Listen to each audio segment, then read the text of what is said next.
Welcome to apartment 403 at 1,000 grand.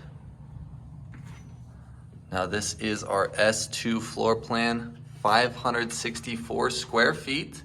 Immediately as you walk in on your left-hand side, you'll have your entryway closet. This guy here is about 7 feet wide in total. Working out into our general living area slash dining room here. On the left-hand side, you'll have your bathroom. This guy has below the sink storage here,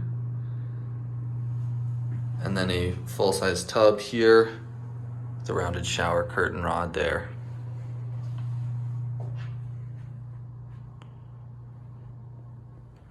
Working our way in towards the kitchen.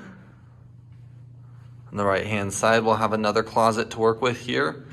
This guy in particular is about 6.5 feet wide, roughly 2.5 feet deep. The kitchen will come with all updated appliances here. And then a little farm-style sink to work with there. We'll have 13 total cabinets and drawers, built-in microwave.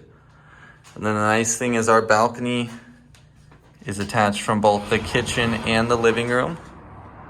So this one will accommodate any sort of patio furniture you'd be bringing with you. And then you do get this nice view of the downtown area there. And then otherwise you can just kind of work your way back through on the living room. Well, that door is actually locked, my apologies, but accessible nonetheless. Now again, this is apartment 403 at 1,000 grand.